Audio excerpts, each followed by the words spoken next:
Hello, welcome to today's broadcast. No, other way. Um, how are you all? It's dark? How's that?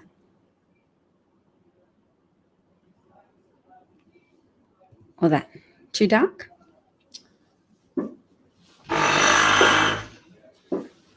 All right, what I'm going to do is be talking a little bit more quietly today and let me know how the volume is.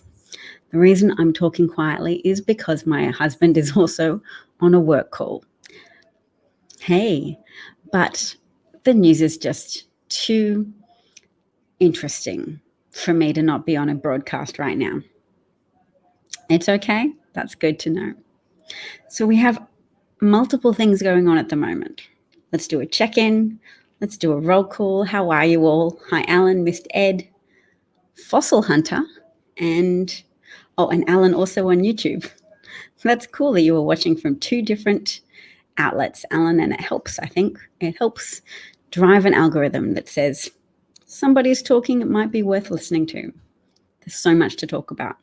If you haven't heard, Miles Taylor, the former Chief of Staff for the Department of Homeland Security, is whistleblowing his little heart out in a very open fashion on media outlets, and he's explaining to people in detail what happened when Donald Trump was told that they needed to issue a proclamation for residents of various American states to evacuate in support of governors who were also issuing proclamations to evacuate. And Trump said, well, I was watching TV a few days ago and I saw a guy in a MAGA hat buy supplies. He was going to hunker down. That's what Trump supporters do. They hunker down. So let's not tell people to evacuate. Let's not give out that message.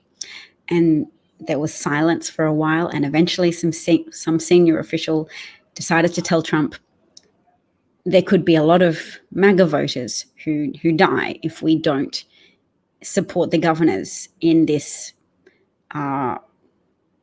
proclamation to evacuate. And at that point, Trump went, oh, yeah, he reconsidered and said, okay, let's give the order to evacuate.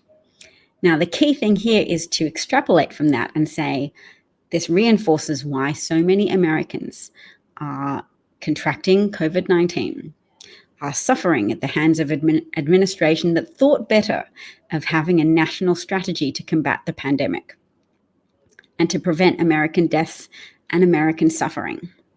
Trump was not spoken to by a senior official at a convincing enough level who told him, Trump, your supporters will die. In fact, maybe people were telling him, yes, it is more likely that people in blue states will die. And that inference is reinforced by the Vanity Fair reporting, which said Jared Kushner had put together a team to devise a national strategy. A lot of Jared friends and people in various industries were working on this national plan when they came to the conclusion, or Jared Kushner came to the conclusion, that because they anticipated COVID deaths would largely or disproportionately be occurring in blue states, that it would be better to not have a national plan and then let the resultant deaths be attributed to the failings of Democratic governors. That white Americans or Trump-supporting Americans would be so irrational that they would go, that they would fail to register the truth that this was a federal problem affecting multiple American states, and they would instead attribute it to be a localized Democratic state problem and attribute it to the governors rather than the failure of federal leadership. So Trump's team, and including his son-in-law, wanted to weaponize the tendency of conservative Republican voters and supporters to blame other people regardless of the evidence, regardless of the fact that a pandemic occurring across the United States means the resources of the federal government need to be brought to bear on a national problem. So yes, you can't make this stuff up. What a degraded, immoral, unprincipled person. But of course, we also have had the Democratic Convention.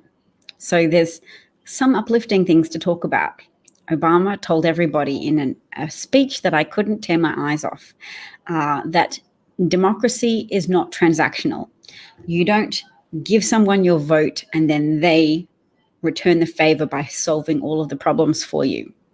Democracy is participatory. It is a distribution of power, and it must be watered by the deeds and actions of citizens everywhere across a nation, not just through voting, but through paying attention, through holding the fourth estate to account so that they can hold the government to account, and not falling prey to wishful thinking, cultish thinking, delusions, and denialism. That's not from Obama's speech. I'm just adding my own point there. Yes, and there are parallels to the initial response of America to the HIV pandemic, because it was thought originally that it only affected gay people, and Ronald Reagan was not motivated to act. And this can help us reflect on the nature of racism, because it's similar to the nature of homophobia as well. These are all terms for intellectual tendencies to devalue and deprioritize the needs of some subsets of human populations because you devalue their lives. So if you say we're not going to address the AIDS epidemic because it only impacts gay people, then as a consequence, lots of people suffer. If you fail to address the failings in the policing system, which have allowed police unions to negotiate for concessions that have given them an advantage if they're ever prosecuted for committing or for being suspected of a crime, that they have an advantage which confers a sense of privilege and immunity on those officers in the police force, which has led not just to a disproportionate increase in the killing of Black Americans, but also to an increase in the killing of white Americans as well. In plain number terms, a lot of white people have been killed since the formation of police unions in counties across the United States, and this has been tracked by an economist doing research on the topic. As police unions have been formed, what has followed has been an increase in concessions made so that police officers can delay giving statements, can confer with their colleagues, can take meal breaks and rest breaks, etc., whilst being interviewed, can collect themselves.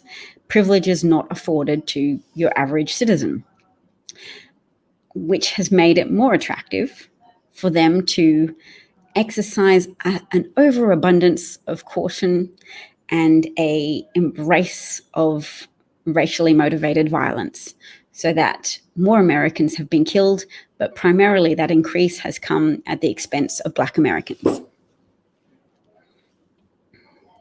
Yes, Obama completely eviscerated Trump at an intellectual and emotional level for people watching who agree with Obama in that they view him as human and aren't hypercritical of him through a partisan lens, a hyperpartisan lens, or through a racist lens, or a potent mixture of both.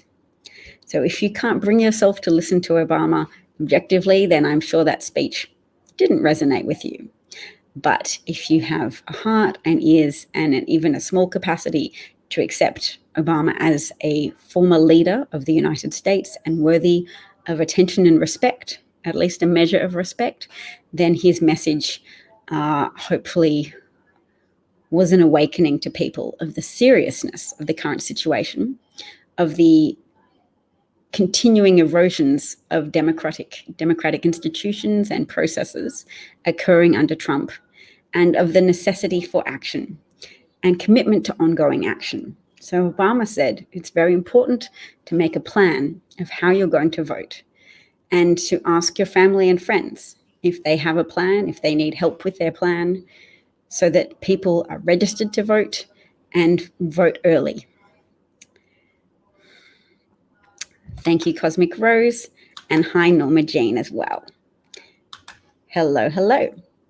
Yes, we miss Obama because we miss competent leadership. One thing I'd like to point out is if we have a tendency to want to elect leaders, and that's the end point. You elect a leader and then you let them do their thing. That's our mistake. We look to leaders to follow, but we have to do more than be a cheerleader for that leader. We have to promote ourselves to a position where we disseminate the best ideas of that leader. So exercise our own critical faculties in prioritizing which idea we think is best and most deserving of being transmitted across the nation. Because you can't just say, hey, join my team. My guy's the best. My gal's the best. People are motivated to join causes because they encounter ideas which resonate with them. So it's not just up to us to say Obama's the best. It's up to us to listen to his speech and to think of what we took away from that speech that was the most motivating and the most clarifying, and to then share those ideas with others. Because across history, leaders have made a critical difference, but it has been the resonance of their ideas in the moments and in the context of their lives. So that's why it's up to us at this moment, not just to praise Barack Obama or Kamala Harris, but to endorse the best ideas that we have heard them articulate so far.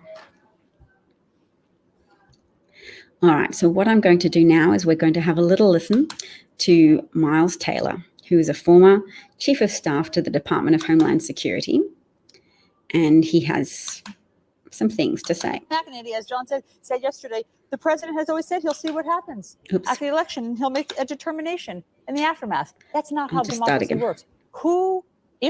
John said yesterday, the president has always said he'll see what happens. After the election, he'll make a determination in the aftermath. That's not how democracy works.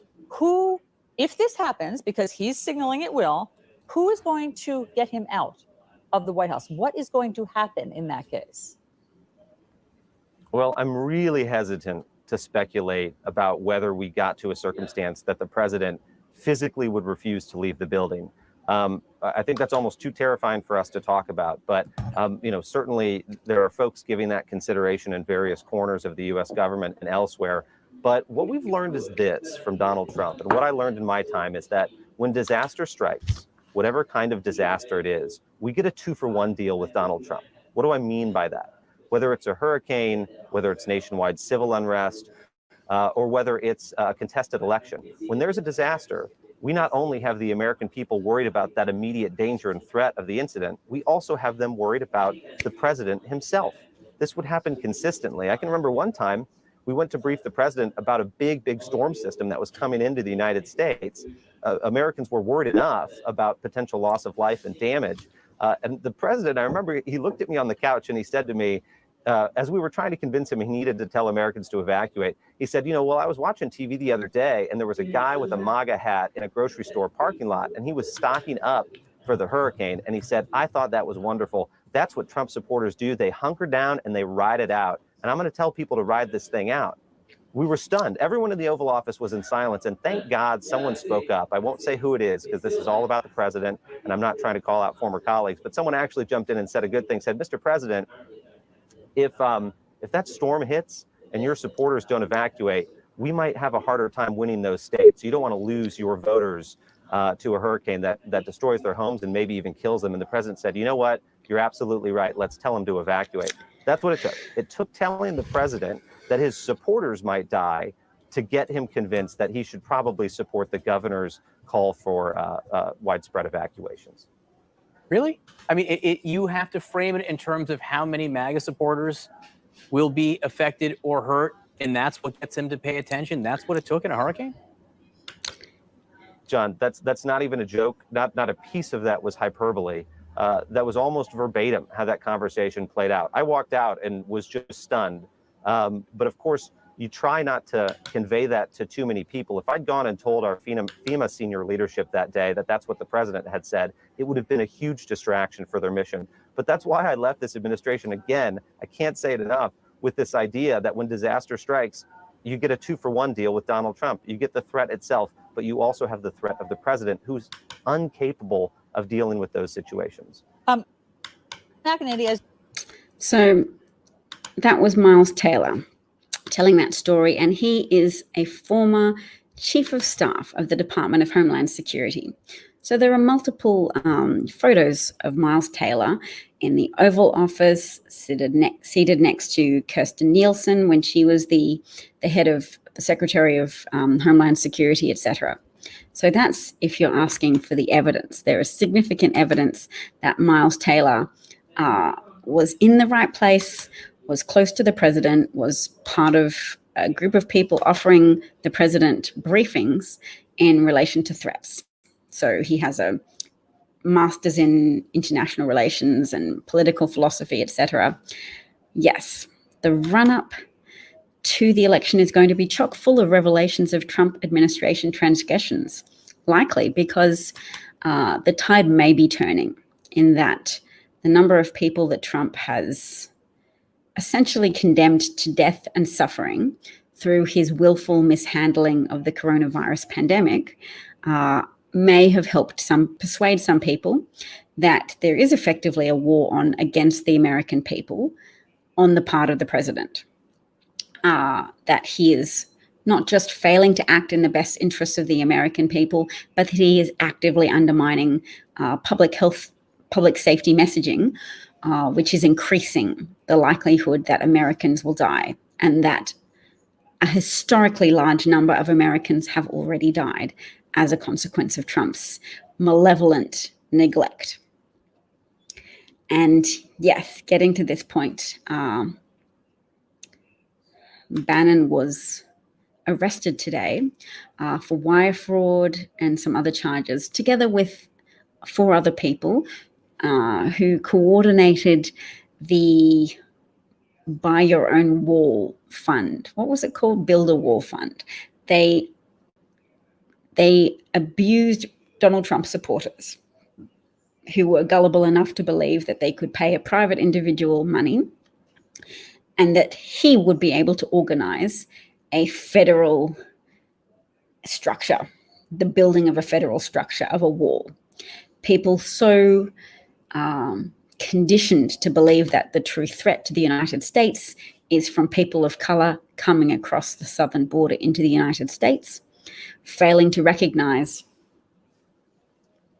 That's a bit distracting, isn't it?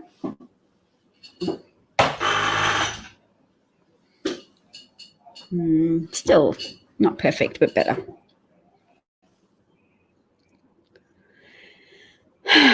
Okay, we can block the troll. I don't wish to play with that troll. Thank you, moderators.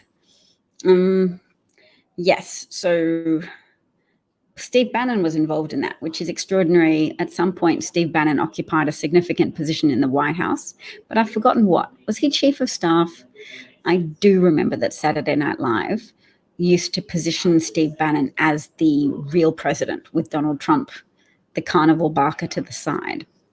And depictions of Steve Bannon as the real power in the Oval Office irritated Trump to the effect that he fired Steve Bannon, we can assume with a degree of ego motivation.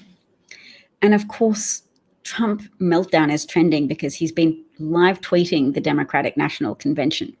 He's been tweeting up a storm to provide a counter narrative via his Twitter platform to the messaging coming out very strongly and clearly from the convention, that not only Democrats, but even Republicans such as John Kasich are sufficiently concerned about the threat to America posed by having a person of such poor character and poor commitment to America in a position of such power over the American people.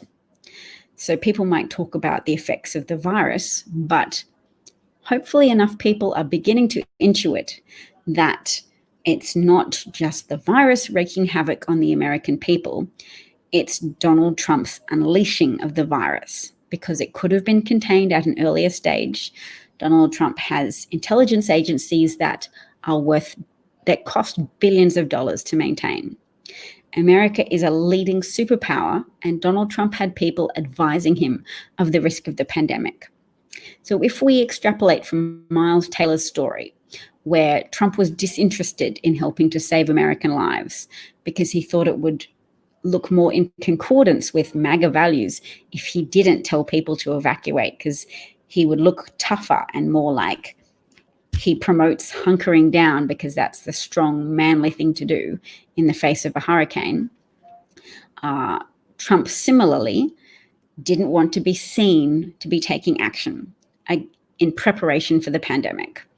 So Trump didn't want to unnerve the stock market.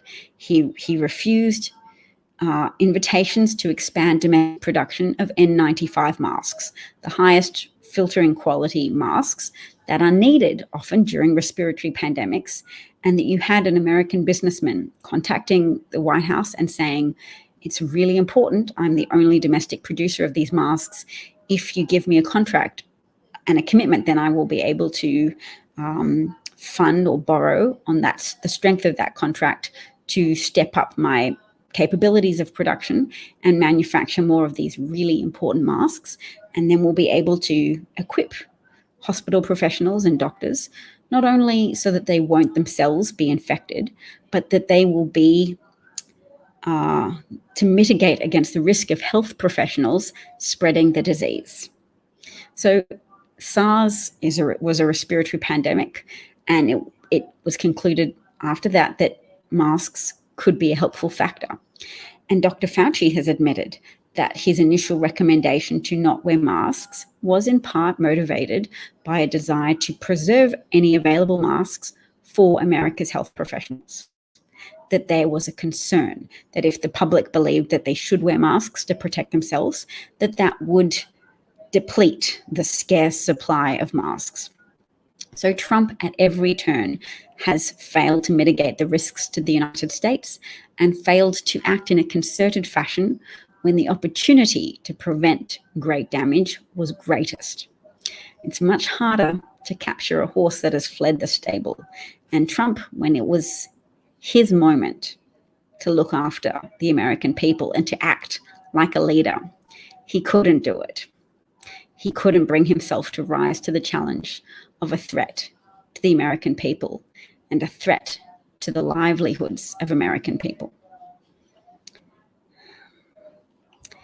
Thank you, Johnny. John Kasich, thank you. Yes, the person who's most likely to have been in charge of selling the federal stockpile is probably Jared Kushner, I would imagine. But FEMA officials were confiscating supplies purchased by state governors. They were confiscating those supplies. And Larry Hogan, the Republican governor of what? Is it Iowa? What's Larry Hogan, the Republican governor of? Not Montana. That's Steve Bullock. Not Massachusetts. That's Dan Baker, I think. What is Larry Hogan the governor of? In any case, he tried to get a special contract to have testing supplies sent to his state, and had to be deceitful in how those supplies were going to arrive in order to avoid those supplies that his state paid for being confiscated. Maryland, thank you so much. All right. Yes, probably isn't legal to sell the federal stockpile. There's also issues of maintenance. There were ventilators in the federal stockpile under the Obama-Biden administration, but Trump canceled a contract to pay for maintenance of those ventilators. Indeed, when you consider all of the recent evidence of Trump's team coordinating with Russia to give them an advantage against Hillary Clinton, you think what would be different if you were to say a Russian asset was in the Oval Office? How would it be different in terms of thoroughly and utterly sabotaging the prospect of Americans to stay safe and to have their economy have a degree of preservation during these difficult times when the pandemic has beset various countries around the world, most countries. And the thing is, Trump's poor quality leadership has inspired dictators in other countries to also fail their citizenry. So Bolsonaro, the dictatorial leader of Brazil, has told his people not to worry about the pandemic because hydroxychloroquine, the cure promoted by Trump and some other charlatans, that was going to be their savior. And that type of reliance on fraud instead of reliance on solutions has cost Americans very dearly. All right, why is Amy Adams tweeting? I need to find out because I love her. Oh, just because it's her birthday. All right, as long as it's nothing bad has happened to her. Shall we listen to Sarah? Good old Sarah. I have to end on this because I can't resist. So one of the consultants you dealt with in 2008 when you joined the McCain campaign was a man called Steve Schmidt. He's now endorsed Joe Biden. Yeah. Are you surprised? What do you make of that? Since you Yeah, no, I don't listen to Nate. I don't need to listen to that lady. She's blaming Steve Schmidt, and Tucker Carlson was inviting her to blame Steve Schmidt for her loss and John McCain's loss. And Donald Trump tweeted this left account to say, yes, well, John McCain's policies were terrible and he was terrible.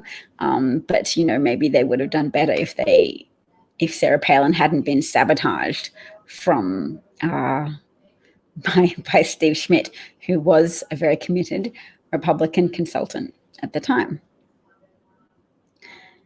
Oh, wow. And the Daily Beast has run a headline involving Sarah Palin say that she wouldn't have done something bad like Kamala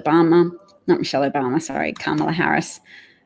I won't even repeat it because I'm tired of people putting that in a headline, slurs against the first ever African-American woman to be nominated for the position of vice president. I will share this tweet. That seems important to me. Oh, you couldn't hear it when Sarah Palin was talking. I'm glad, because she did not add anything. Okay, Maryland, thank you. You guys are great at giving me the phonetic pronunciation of things.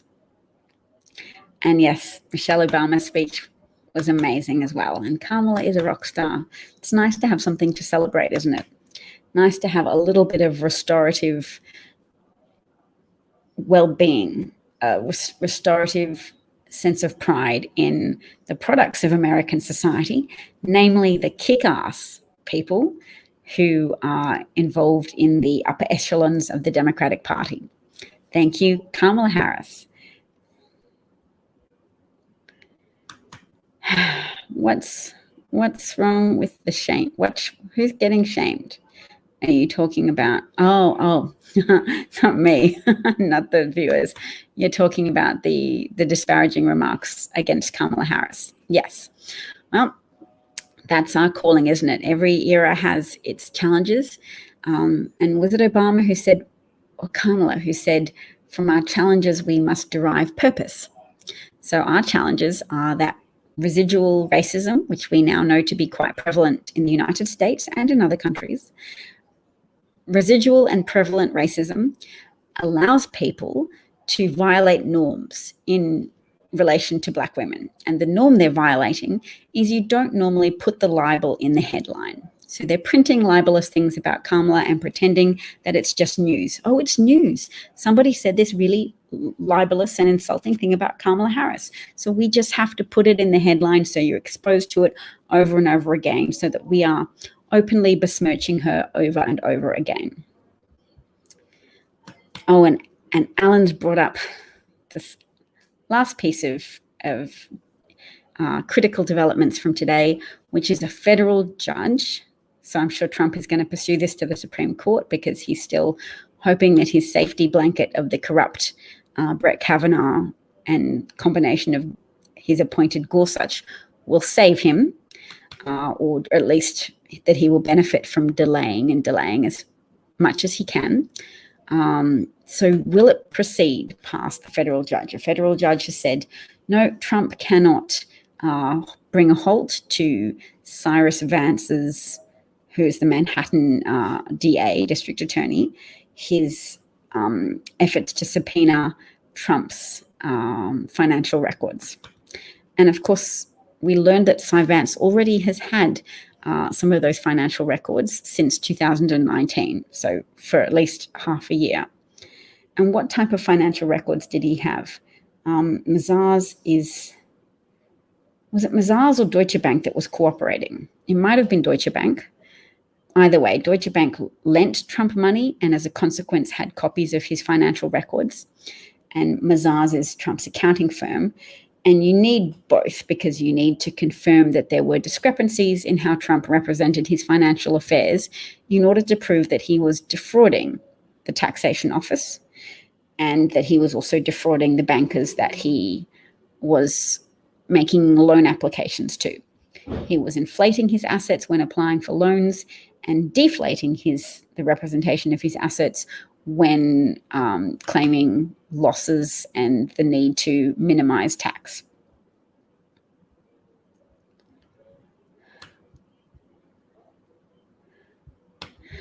So Kamala said structural racism instead of systemic. There's two different meanings, really. Systemic means broad racism, and structural means when it doesn't even matter anymore if an individual is racist because the racism is so baked in to an institution that it becomes automatic for anyone who's part of that institution to continue and to propagate that racism. So police officers joining the police force might not be racist, but if there is a very strong culture of racism within that police force that they join, then they will find themselves prompted and conditioned to act in concert with people behaving in a racist way. No, I have not seen your police encounter video, Bob. You can send it to me if you like. So it was Deutsche Bank that was already cooperating with the Manhattan District Attorney. That's great.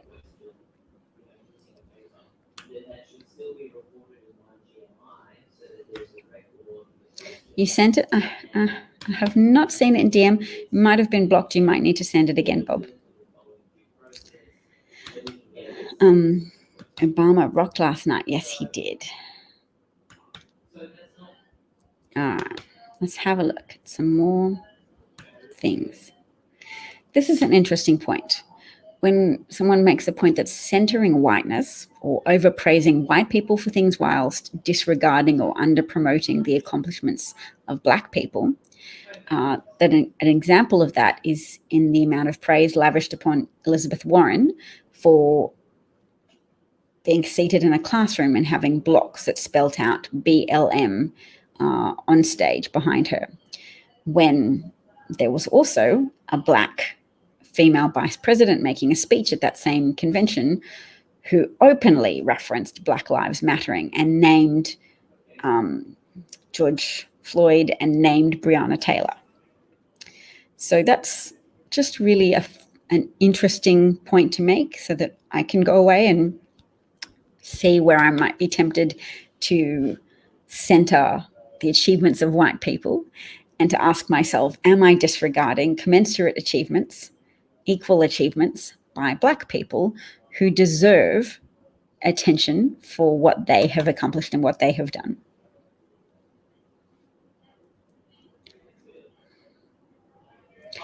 Yes, there are, I would imagine, some war vets and some people who are already indoctrinated with white nationalism and white supremacy who feel compelled to join the police force and the military, etc. And my husband used to listen to a band called Rage Against the Machine, and I didn't really. I'd heard some of the songs, but I never knew until this year that one of the lines from their most famous song is some of those that work forces are the same that burn crosses. So we've had decades of artists trying to alert us to the fact that some of the people drawn to institutional positions of authority are also emotionally and intellectually affiliated with the Klan, the people who burnt crosses on people's lawns. So they may not be burning crosses now, but the rights won by police, the negotiations of police unions, have allowed police officers who abuse citizens and who overstep the restraints that they should exercise if they were truly compelled to protect and serve, that they will feel protected from prosecution. They will feel armed with protective measures, such as the ability to confer with colleagues, the legally protected ability to have meal breaks or drink breaks, the ability to withhold video footage from the public for as long as a month after the crime has originally been reported, etc.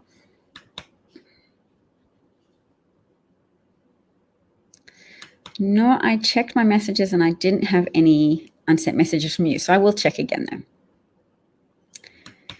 Can I please talk about Saudi Arabia and Mohammed bin Salman and the environment with Donald? Okay.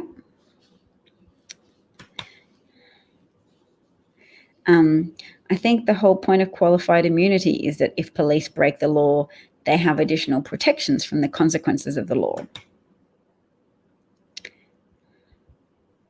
Oh, I think that sounds like my husband's off the phone, so I might be allowed to speak a little louder if I want to. Nice. Oh, this is a second extract from Miles, and you can see in the headline at the bottom of the Chiron that former Trump Homeland Security official sounds alarm on the president. So just to confirm what I've been asserting, that Miles Taylor, and you can Google his name, Miles is straightforward, Taylor, Taylor, that he is whistleblowing openly and loudly that the president is unfit, that he lacks the mental acuity, and he also lacks commitment to Americans who don't directly support him and vote for him and profess enthusiasm for him. It's easy to make light of this. The internet's flooded with memes of really funny instances of Donald Trump showing less than great mental acuity. But this was discussed often. This was discussed daily among the president's senior advisors and the cabinet. People literally didn't feel like he was up to the job. And I don't blame someone who's watching me right now from thinking, this guy's selling out and he's trying to cash in, and so he's going to trash the president. I am telling you with every fiber of my being that some of the president's closest advisors did not think he had the mental acuity to do the actual job. We would go in there, again, in meetings, the scariest ones being in the Situation Room. And those are usually ones where I can't give you the details about what we were talking about. They'd be classified. But you would sit there trying to keep your jaw from hitting the floor because you're trying to present the president sensitive threat intelligence and information that he needs to consider, and he can't keep his mind on it. He can't focus, and he fidgets, and he gets confused. But this is the guy that we're thinking, needs to protect our country in an emergency, and he can barely focus on what's in front of him, and rarely would read the piece of paper in front of them. I hardly ever saw Donald Trump read a document he was handed, but he did love pictures. He loved pictures, and there were many occasions where we had to go see the president, and we figured out that the best way to convince him of something, good graphic of it. I can't believe I'm saying that either. But this is the truth. This is what I witnessed. This is what many people witnessed. And I hope others will overcome that fear about what might happen in their personal lives if they speak out against the president. It's the time to do it. It's right. And it's the only way we're going to have a big American comeback is if we prevent a second Donald Trump term. Wow. I also noticed that the Chiron at the bottom of the screen is asserting that Trump is boasting about passing a cognitive test. So that's today. So I guess that the news is just reporting that Trump, in his efforts to pull attention away from the messages distributed by the Democratic National Convention, are ignored in favor of arguing over the president's mental abilities.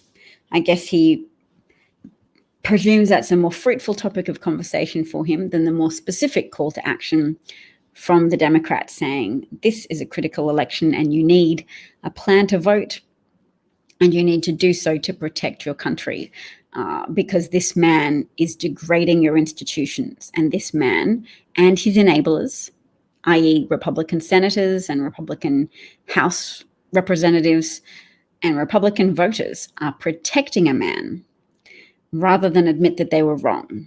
They're protecting a man because they associate him with a power grab a successful power grab. And we have to be clear in saying what is now very substantiated by evidence, that Trump surprised everyone with his election victory, and that is because people did not expect a hostile foreign power to exercise so much influence over the American people.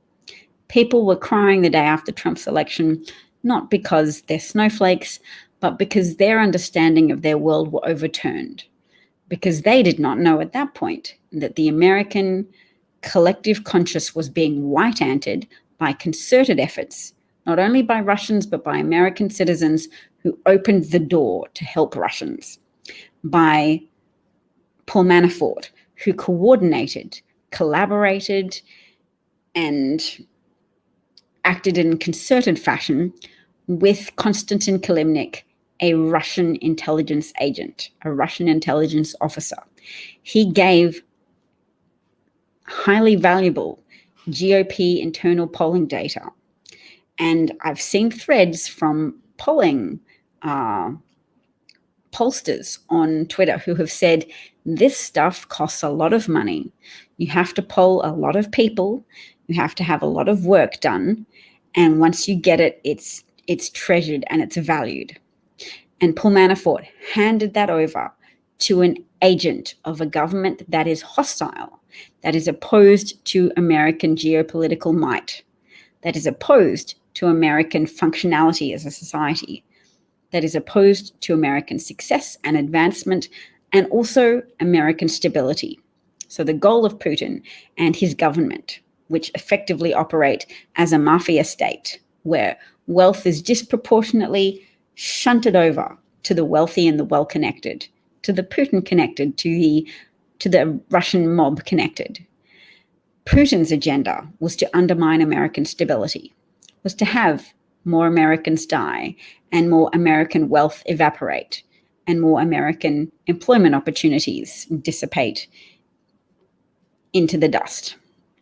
And he had people on the inside, the Benedict Arnolds of this ongoing war against America were Paul Manafort and Steve Bannon and Jared Kushner and Roger Stone and Julian Assange, who helped pass on the links, who helped distribute emails hacked from the DNC's campaign chief, John Podesta, distribute the work product of a Russian hacker, the hacking efforts of Russian intelligence officers in a coordinated way to blunt the electoral impact of revelations that Donald Trump had confessed on a hot mic some years before to sexually assaulting women for his own pleasure, for his own entertainment and gratification. In the same way that Trump's presidency and his administration are not a legitimate administration, but instead are an ongoing campaign. You can't call them the Trump administration. They are the Trump campaign. They do not seek to address American problems. They do not seek to advance America. They seek to manipulate data and words and emotions and images to create the strongest campaign for re-election, to preserve the wealth and power that Trump has accrued by winning with Russia's help and with American traitors' help, the Benedict Arnolds of Trump's campaign, the Benedict Arnolds of America's victimization by Russia, that Trump has sought at every turn, and his enablers have sought at every turn, to retain that privilege and that power won through cheating. And that the sooner we get to clearly stating that as broadly and as widely as possible, the sooner we develop the capacity to not just complain about what Trump has done, but to keep telling the stories of the individuals that he has harmed. So stories like the woman whose father was an avid Trump supporter, who, when the governor of her Texan state, Doug Ducey, lifted the stay-at-home order, said, I know. His daughter, a biologist, was trying to tell him it wasn't safe. He said, but the governor wouldn't tell me if it was safe. that it was safe if it wasn't. And he went out to a karaoke bar and 2 days later tested positive for COVID-19 and shortly afterwards died at the age of 65. Now, Americans on the left are actually quite likely to over-exaggerate the personal risk to themselves but of coronavirus. Most deaths are for those who are over 55. But you can't laugh at Trump supporters who are partying or failing to wear masks or socially distance and say if they don't like a mask, they're not going to like a ventilator. They are unlikely to die. What they are more likely to do is become transmitters of a disease that will then hurt the most vulnerable in your communities, hurt the elderly, and hurt those in essential professions who have less opportunity to stay home and minimize the risk. People with underlying conditions, people with diabetes, people with kidney failure, as well as some smaller percent. I mean, it's not a risk that you want to shrug off.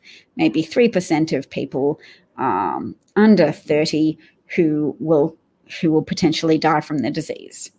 There's also a significant number of people who will contract the disease and become a long hauler, sufferer of COVID-19, whereby mental fog is experienced, fluctuating temperatures, incredible debilitating fatigue, and reduced lung capacity, and even reduced organ functioning, such as kidney functioning or heart functioning, etc. So we have to remember that we can't say it's karma if Trump supporters don't take adequate precautions. It's karma. It's not karma. Young people are still less likely to get it. Those young people who listen to Trump that it's not going to impact them personally are failing to engage with the risk that they themselves pose to other people and the risk that they're posing to their own morality. It is an immoral act to disregard the risk to vulnerable communities. It is immoral and racist to dismiss the fact that this is disproportionately impacting vulnerable communities, which are disproportionately still Black Americans and Hispanic Americans, people who have created wealth for other Americans, people whose underpaid labor has helped prop up an American economy that has often flourished for the wealthy and well-connected, and the middle class. So there are working class people who should be earning a living wage, but whose income often does not extend to paying for living arrangements and for food and incidentals without incurring debt that increases over time. People who have a full-time job but are still dependent on $5 worth a day of food stamps that they need purely to put food on the table, which makes it impossible to save money. If you have to borrow money or accept charitable food stamps from the government to stay alive and not starve to death, then you cannot afford to purchase goods outright. And the example I tweeted yesterday from author Terry Pratchett said, a man who can afford to buy a $100 pair of boots has boots that might last him for 10 years. They're good quality, they're solid boots. And a man without that savings may be forced to buy boots that are cheaper, but will fall apart after 6 months. So after 10 years, the poor person has spent $1,000 on boots. And the man who had enough money to make the initial outlay of $100, has had that one pair of boots last him for 10 years. So that's just one I want to point out, that Trump has tried to cultivate the loyalty and the votes from people who understand that in America there are punishments for being poor at this point. There are taxes and fees associated with not having savings, with not being able to make capital expenditures of any significant amount.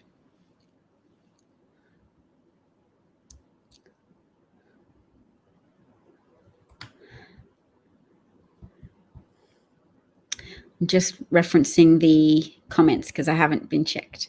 So Queely Clay, I just want to say, I'm sorry that happened to you, that you were arrested for rape. You were slammed into the ground and handcuffed for rape, allegedly against a man who was 5'8" and wearing a grey coat. And you are female and were wearing your chef's jacket. And you were also searched by a male who grabbed your crotch. That is unfortunate, and I'm so sorry. Michael is making the point that the RNC convention should be aired on Comedy Central with Trevor Noah and John Oliver hosting it. But it's going to be sad and it's going to be very racist, because that is what Trump is clutching at in his desperation and his sense that the polls are still falling.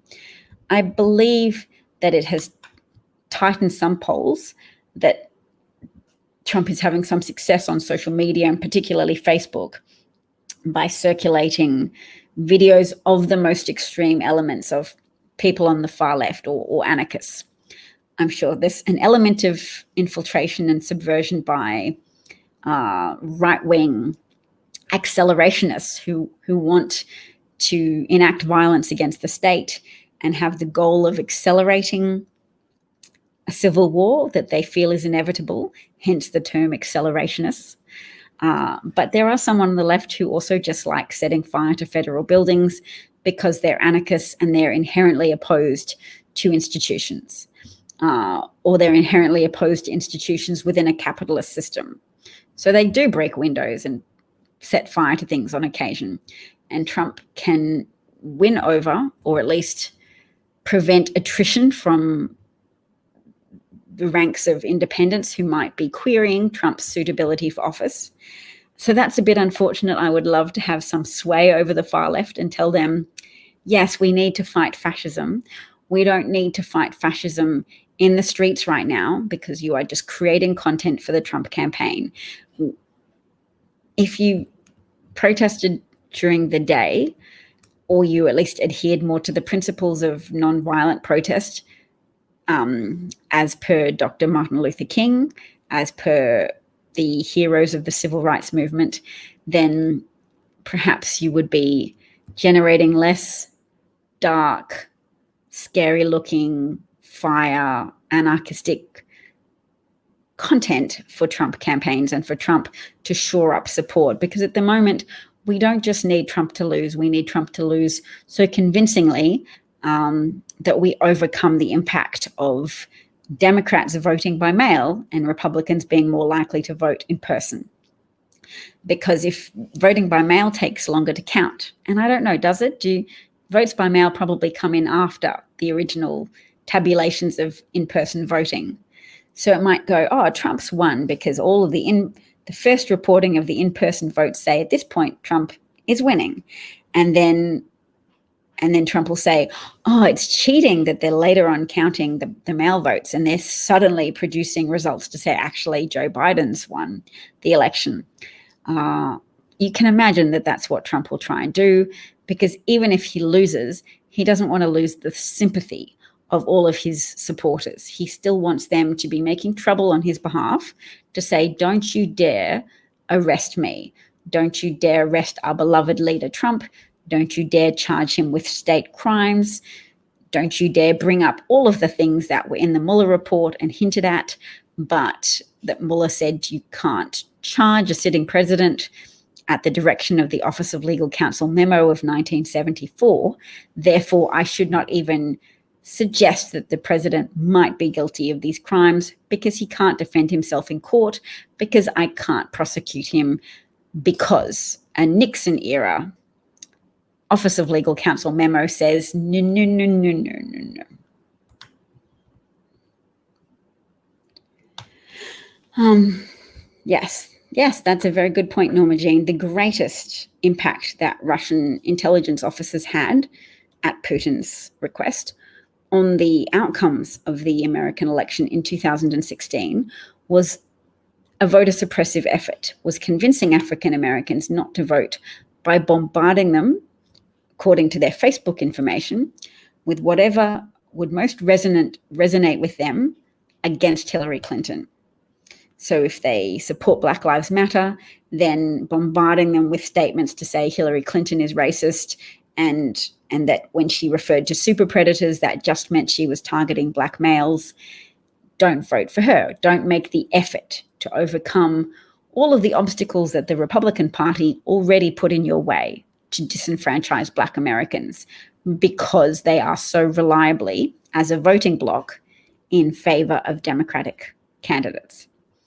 So it's easy for Republicans to suppress the vote.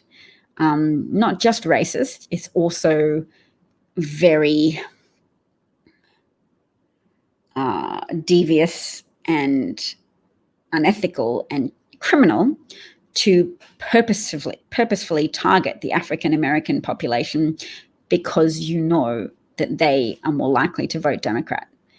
In other areas, maybe you don't know who is a likely Trump voter or a likely Democratic voter, but because Black Americans have known since Reagan that you don't vote for the Republican Party because they might sound like they are advocating for all Americans, but then they'll bring up an example of an African American woman who's defrauding the government and say, this lady, this welfare queen, let's keep talking about her until the Republican base is convinced, and a significant proportion of independent voters and Democrats are convinced that the social security network is not necessary, and it only props up illegality on the part of Black Americans.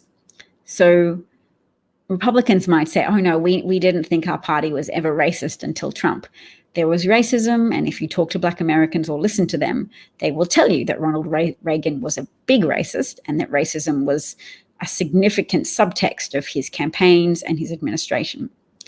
People will tell you that Nixon was a big racist, but also a pragmatic racist in that he, again, wanted to disenfranchise Black Americans and incarcerate Black Americans, in part to reduce the number of free Black Democratic voting Americans, i.e. his political opposition. So there's been a lot of history of people in the Republican Party in recent decades targeting Black Americans to repress their votes purely because they were associated with giving the Democratic Party power. So that's one way to sabotage your opposition, is target the people that share an ethnicity that's identified strongly with one political affiliation. All right, how long have I been talking for? Nearly an hour. Well, troll. Well, troll. Actually, Democrats are trying quite hard, and they're trying to be pragmatic and sensible. And the convention has been a powerhouse of energy to be clear, to be compelling, to activate the internal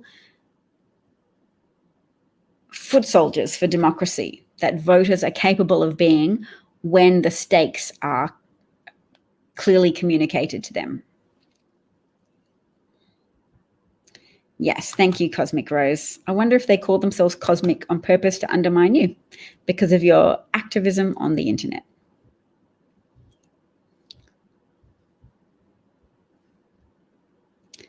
And yes, the prediction is very much not that Trump is winning. He is falling in, or there is a significant gap in which Biden is leading him in swing states. And of course, it's corruption. It's an attempt to suppress the vote to try and convince Democrats that it's hopeless and that Trump is secretly winning somehow. That's to deter voters.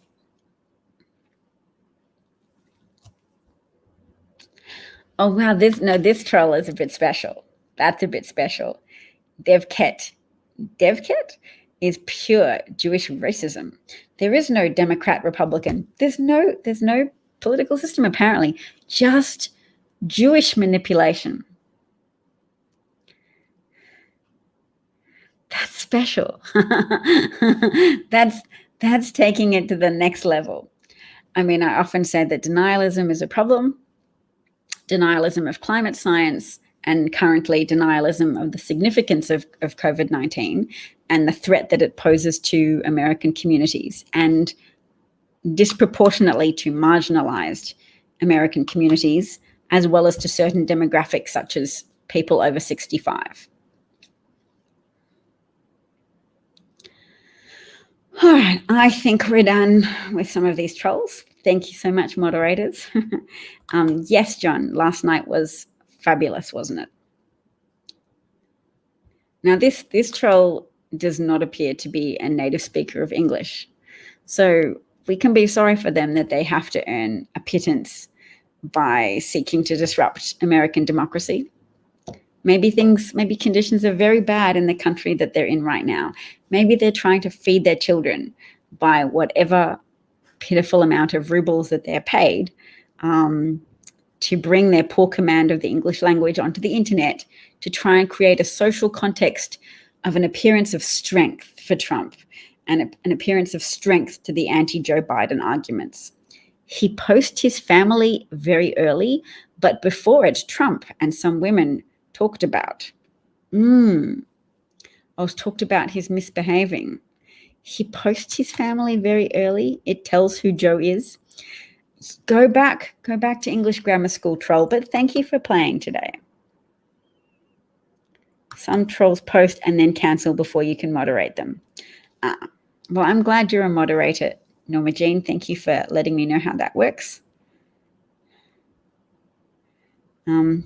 Yes, I feel sorry for the Iranian bots as well if they are Iranian, because they're often the target of a lot of sanctions. And collective punishment is kind of a sad thing, isn't it? Thank you, Mum, for appreciating my approach to trolls.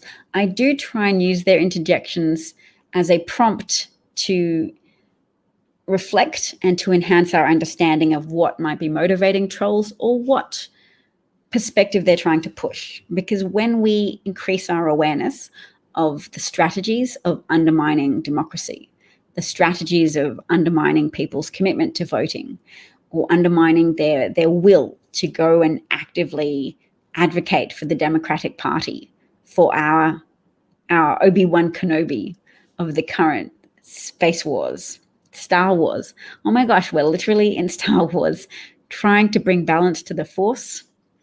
And we are to Joe Biden and Kamala Harris, like, help us, Obi-Wan Biden, Harris Kenobi, you're our only hope. Only we're not that desperate, because we have the polls to tell us that suburban women, that white college-educated women, that even white non-college educated women are seeing through Trump and are seeing through his efforts to stoke civil unrest as a part of a campaign strategy to claim that he is the only person who can restore or protect law and order. Trump, the instigator of so many criminal activities, the fraudulent purveyor of Trump University, the man whose children had to be banned from running a charity because of their willful misdirection of charitable funds towards Trump businesses, towards their own pockets. His name is synonymous with criminal and unethical behavior, but he's still pumping out a message to his credulous, naive, and gullible supporters, people who wanted a sense of belonging.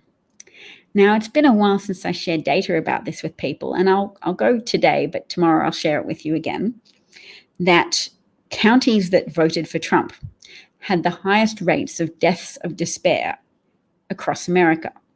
Now, deaths of despair are something that researchers categorize in that way because they're midlife deaths, unnecessary deaths that occur because people are sabotaging their own health and their own life. So it includes deaths of addiction, deaths of liver damage from as a secondary product of addiction, and deaths directly from suicide. And those are disproportionately higher in white people than in communities of color, which appear to be more resilient even in the face of manufacturing job losses and reductions in income, which is an extraordinary finding. I was looking at that yesterday, or Brookings Institute article saying these deaths of despair, this lowering of expected, what's it called when you live? Longevity rates. The longevity rates of America are being brought down by data that is concentrated amongst white populations, not black populations. Black populations already have a lower life expectancy than white people, but they have continued to close that gap because over time, more black people have managed to make educational gains, have fought their way into the ranks of the middle class in the United States. And that determination and that resilience has given them collectively purpose and grit. Whereas white people who have just been fed a very poisonous diet of this is the fault of affirmative action for black people, this is the fault of migrants, this is the fault of undocumented migrants or documented migrants. It's not your fault. And to a degree, it isn't. Manufacturing job losses and reorganizations of American industries should have been counterbalanced by effective government, by an effective government that used taxes to help retrain or enact stimulus measures in a way that saved industries or repurposed industries and repurposed employment opportunities to protect those workers who had manufacturing jobs. But because governments didn't achieve that, because even Democratic voters voted in a historic president in the form of President Obama and then said, work done. Or some people said, work done. We don't need to vote in the midterms. Obama, we have given him our vote and he will give us the solutions to any and all of Americans' problems. So it's a mistake to think that Americans' problems are purely racism, because they also involve a shoring up and a transfer of power away from the achievements of the New Deal, even though that had its limitations and racistly left out occupations in which black women were predominantly employed, such as waitresses and servers, wound back the achievements of the New Deal to concentrate power more in the hands of corporate executives. The wealthy and the well-connected began to grow their power in the United States during Democratic administrations as well as Republican ones, because it was covert pursuit of goals to undermine people's belief in the need for taxes, to make taxes be seen as theft in all its manifestations, to undermine public support for taxes so that American infrastructure would crumble. But people would just blame others and people would find easy solutions rather than more informed economic understandings of power changes and what's happening, that people would instead could be prevailed upon in a form of pseudo-populism to say, blame the migrants for the infrastructure crumbling, blame the migrants for the qualities of some of your schools falling, blame Black Americans for increased crime or drug use or whatever it is, for opiate addiction. Don't blame underregulated pharmaceutical industries which pushed opioids on doctors, telling them if your patients seem to be addicted to these opioids we're recommending you give them, that means they're suffering from under treatment. They don't have enough opioids. Their actions that look like opioid addiction are actually a consequence of being undertreated. They need more opiates. It's not that they're addicted, you haven't given them an adequate dosage. And that type of misinformation was purposefully thrust upon doctors by the Sackler family, who own Purdue Pharmaceuticals.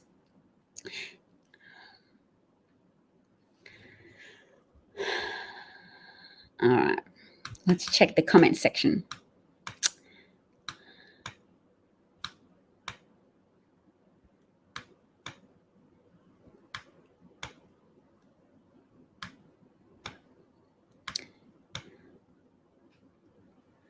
Thanks for playing today. Oh, good. That could be my catchphrase. I'm glad you liked it. This troll is saying you changed.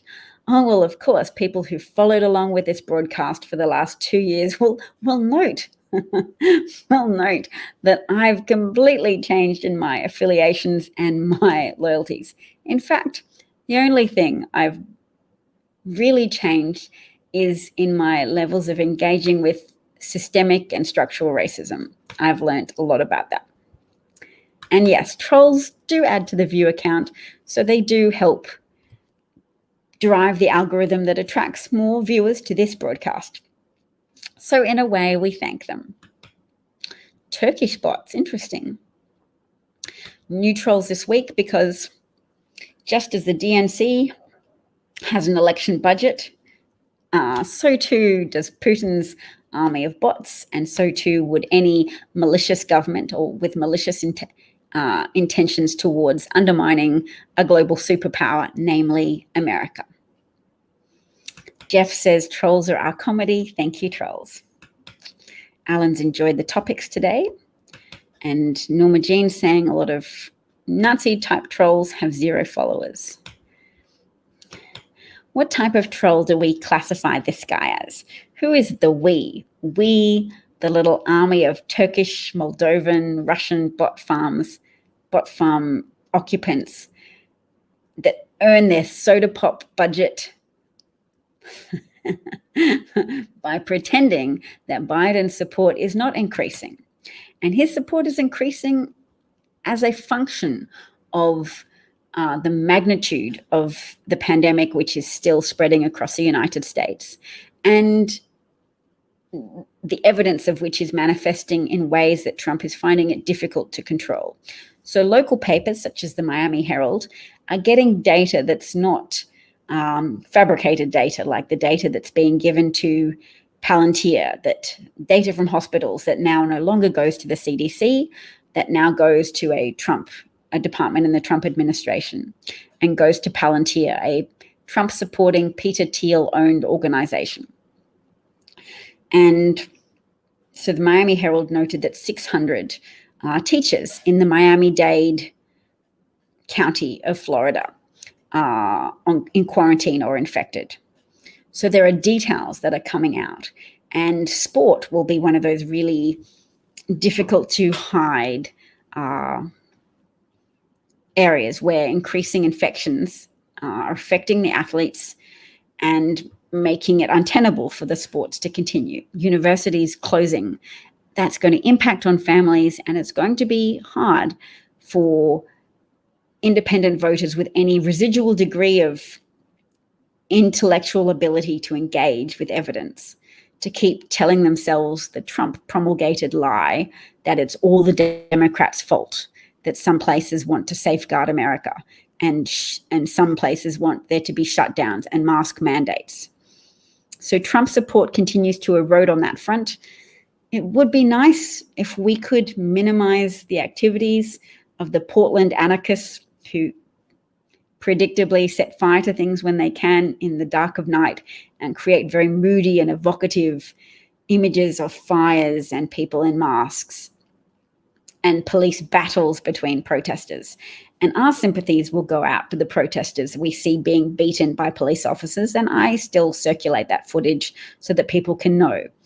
There are calls for all the police to come out in Seattle or Portland, and then they find anybody who even looks like a protester sometimes and just set upon them with their batons like it's a mob attack or a gang situation where a gang is setting on a bystander.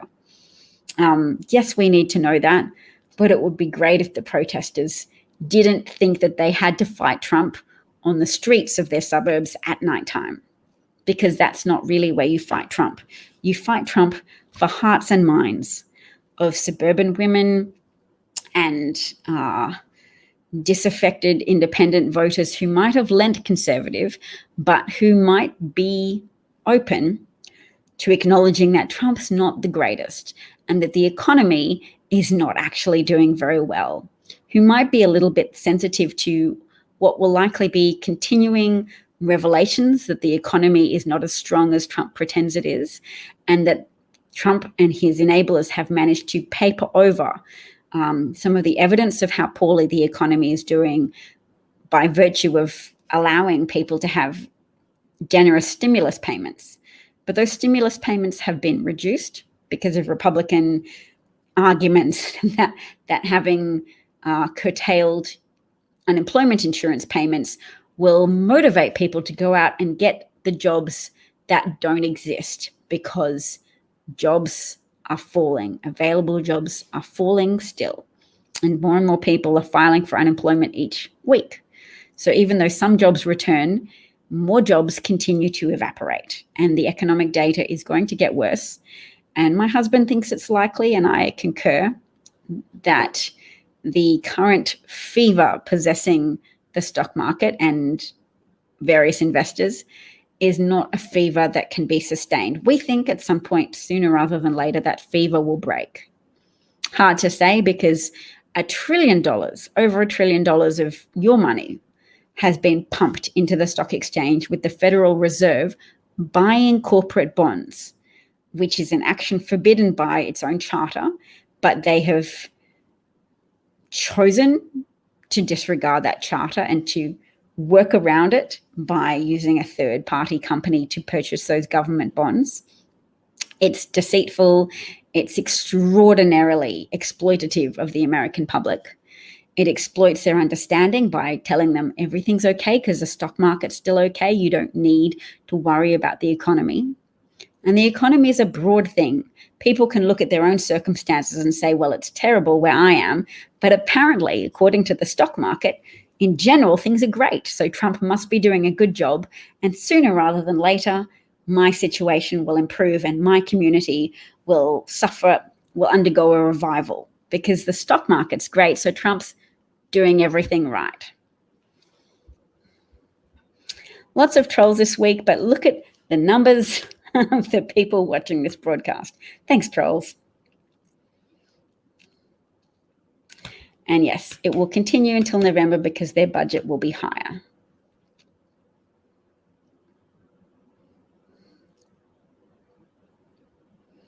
Those that continue to fight become resilient. True. We are testing our mettle. Yes, their own BS is killing them. It's to be noted, I was reading out some data yesterday from a pollster research scientist, election analyst called Rachel Bytekofer, and she was commissioned to study rural voters, Republicans and Democrats, and see if there was any difference in their response to the mail crisis, the willful sabotage of the United States Postal Service by Trump and his highly motivated Postmaster General appointee, Leader Joy, who owns millions of dollars of shares in companies that are business rivals to the Postal Service, so that he is personally likely to benefit substantially from running the post office into the ground, and who has temporarily, verbally, or at least written a letter to say he won't ruin the post office anymore right now before the election, but has made no commitment to winding back some of his willful sabotages of the capacity of the Postal Service. So the sorting machines that have been dismantled and destroyed and put in the garbage, he's not going to repair that. Has he undone his rules forbidding overtime from Postal Service workers, which is apparently one of the most negatively impactful changes? Yes, but all of those changes to the Postal Service, there is a sharp partisan divide. Democratic rural voters are more likely to say that they've noticed a change in the delivery of mail, and Republican rural voters, are much more likely to say, A, that they're not reliant on the Postal Service, and B, that they haven't noticed any change. So that's so important to acknowledge, just to grasp the degree to which a fascist-style cult personality culture can take over people's perceptions of reality and their lived experience of reality. To those people, everything's fine. They can go out to their mailbox and just push that that knowledge that their packages are late or that their medications haven't arrived. It's not really happening. It's not important. It's of no consequence. Everything's fine. Hitler can be in his bunker and he still had supporters saying, nope, Germany's going to become great again any minute now. Can you believe the sacrifices that Hitler has made because he loves this country so much and wants the best for it? I'm all in with Hitler. And in the same way, we have to cope with the fact that a lot of Americans have been brought along an emotional journey, like getting indoctrinated into a cult, or what's the process of getting put in like an alpha beta kappa thing? Inculcated? No. Going through the process of getting to join a thing at university, at college. Whatever that process is, a lot of Trump voters have been through that pledging process, yes. I think there's a more negative word for it, where you being hazed, perhaps. Yes. In any case, they've been through that. They've walked across the coals with Trump. And the coals involved going, yep, we're fine with children being separated from their parents. That was necessary. Trump told us it was necessary, and he didn't even do it. It was Obama. At every stage, they have swallowed those rationalizations, and it's like building up a tolerance for lies, building up a tolerance for false rationalizations that you accept as a blue pill or a red pill telling you this is all good. Pledging and being hazed and humiliated, yes. By the point you've endured that, you then have to tell yourself it was worth it. So that makes you value that society more because of your suffering. So they make you suffer on purpose because that increases your loyalty. Because you have to tell yourself, well, I didn't endure that for nothing. I endured it for a reason. And the reason must therefore be that this society, this thing, that organization I've joined is the best.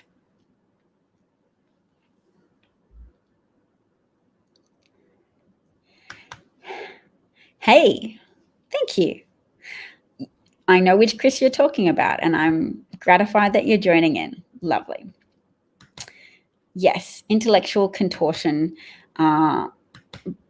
And I think psychologists refer to it sometimes as accommodation, where something happens, you rationalize it, and that makes you more committed to doing further rationalizations of that nature in the future, anything rather than admit that you consented to something that was bad for you, or you consented even more profoundly to something that was bad for everybody else.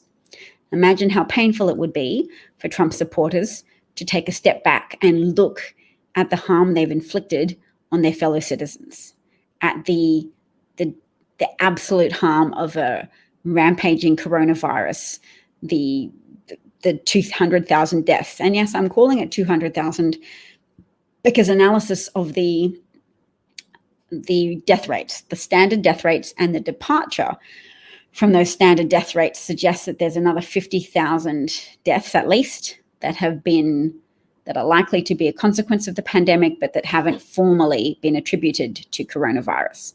So it's likely to be over 200,000 deaths. Imagine having to engage with the emotional reality of that. I voted for a con man. I was stupid enough to believe a reality TV star who promised to make everything better, to promise to have both lower taxes and medical insurance for everyone, who promised me the world and who has only delivered the emotional gratification of hurting people that I have been conditioned to believe are my deadly enemies, my fellow Americans who happen to vote Democrat or happen to be Black or who happen to live in this country without documentation and keep the agricultural industries of the United States afloat, as well as various other industries such as the home healthcare assistant industry. So yes, someone's on a riding mower. Wow, Bob is listening to me from a riding mower. That's exciting. Stay safe. Stay safe. Someone said, hi, Kat. Hello to you.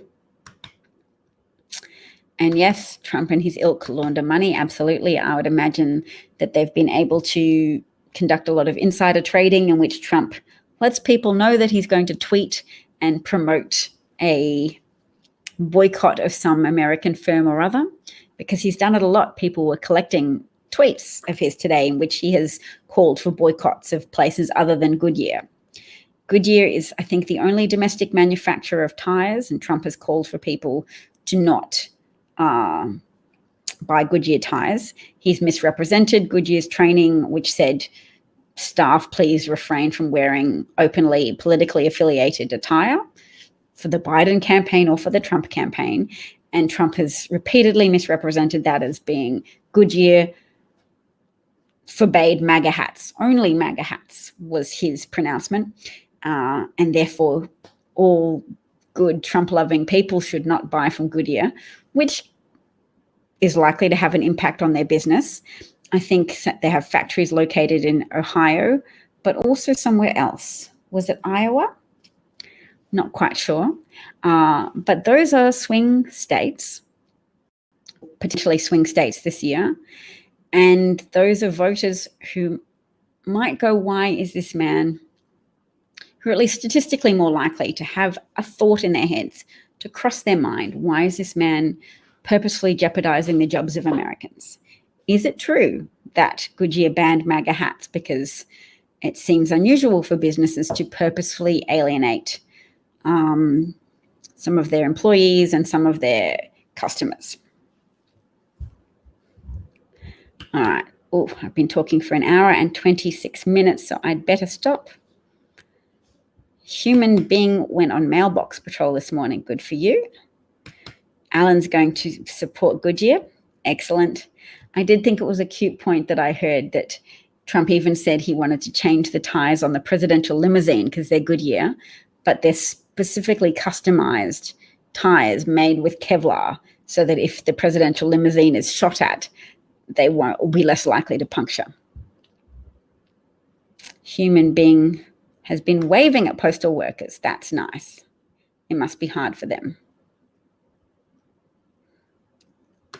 So at this point, I'm going to say, see if there's one final thing for us to watch.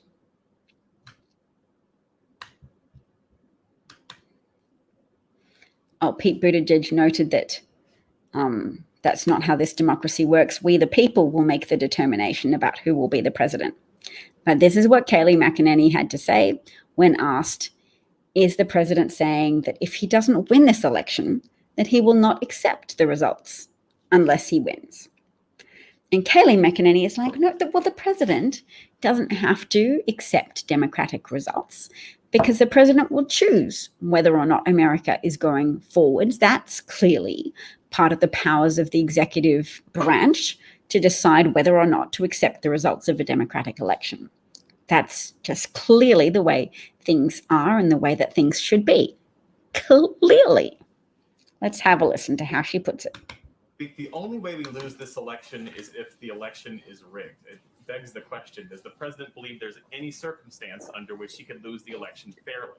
The president believes he's done a great job for the American people, and he believes that will show in November. He believes that voter fraud is real, in line with what we see all across the country, particularly with mail-in ballots, which are prone to fraud.